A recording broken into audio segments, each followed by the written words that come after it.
In this video, I'm going to cover two things. First off, always read the manufacturer's installation instructions. This is a must. I cannot tell you how many times I come across something that is damaged, and a lot of it has to do with the fact they never even bothered to read the manufacturer's instructions. I mean, who knows better on how to install a product than the company, the manufacturer who actually makes the product.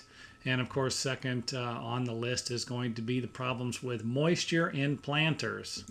Let's go ahead and take a look at the planter here, the planter wall. It looks like it was built with 4-inch concrete block. And you can see the damage. Most of the damage is on the top of the wall. The pieces are missing. And there are a couple pieces missing on the sides. And it's hard for me to pin down 100% without a doubt why the top pieces are missing and the others on the sides haven't fallen off. It really is, because I would think moisture would have a lot to do with that. So I'm going to kind of leave that one alone and focus on what I do know. And that would be the effects of moisture in the planter. And you can see here, this is actually a lot of damage. And again, I think there's a few things that are creating this particular problem. Number one, any moisture in the planter while they're watering the planter. This moisture that gets in the ground can actually get absorbed up into the stucco. So this would put it behind the artificial rock, and it can actually get absorbed into the artificial rock. And if the surface isn't, how should I say this, doesn't meet the manufacturer's installation requirements, then you could end up with something like this. And this is kind of one of the reasons why I make these videos, to warn everybody in advance before they do something like this, or worse than that, hire a so-called professional to do something like this, and you find out years later that that person is no longer in business, you can't find them, and your product has failed. So keep that in mind. If you hire someone, it's going to be your responsibility to read the recommended manufacturer's installation instructions. I cannot stress this enough.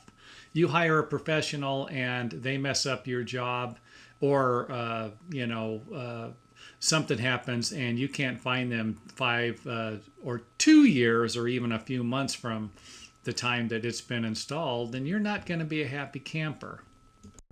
Now, one more thing I'd like to point out is that it looks like the stucco has been painted, and this actually acts like a barrier in between the cement product and the cement-based product, which would be the artificial stone, and the stuccoed wall. Now, if you applied something like this during the brown coat phase of the stucco installation, so let's just say that they color coated it, they scratch coated it, then they brown coated it, and they didn't color coat it, which the color coat is the finished material on the stucco before it's been painted, would give you the color and the design of the exterior wall.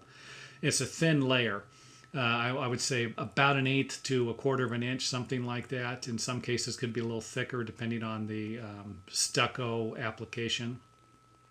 Now, any additional thing that you put on the stucco wall can create a problem. The color coat can actually separate from the brown coat. The brown coat can separate from the scratch coat, and so on.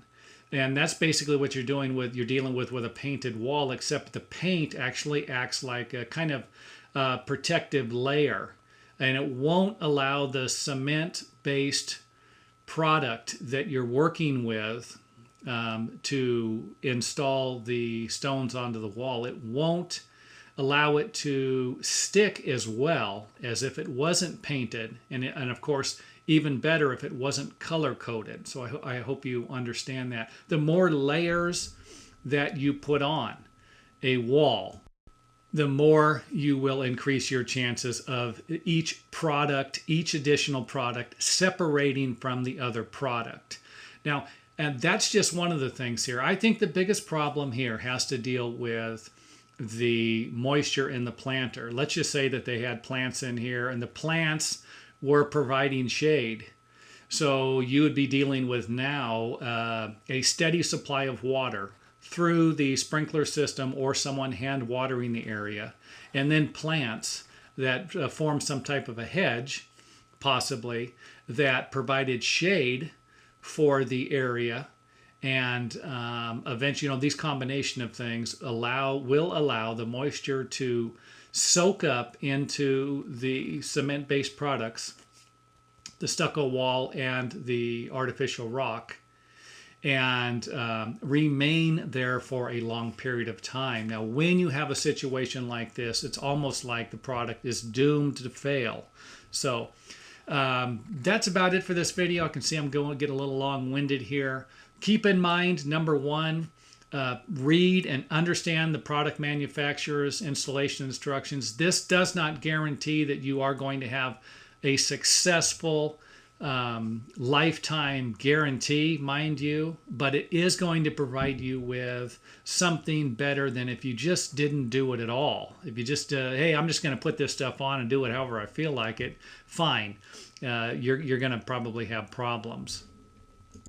And of course, keep in mind the moisture. If you're going to put something like this around an area where it's going to be able to absorb moisture like a planter for long periods of time and provide no place for this moisture to go, then you could also end up with something like this. Now, by the way, this particular house, it reeked of mold. I mean, it really did. So this isn't just what I'm talking about here. I could go on and on about all the problems something like this creates.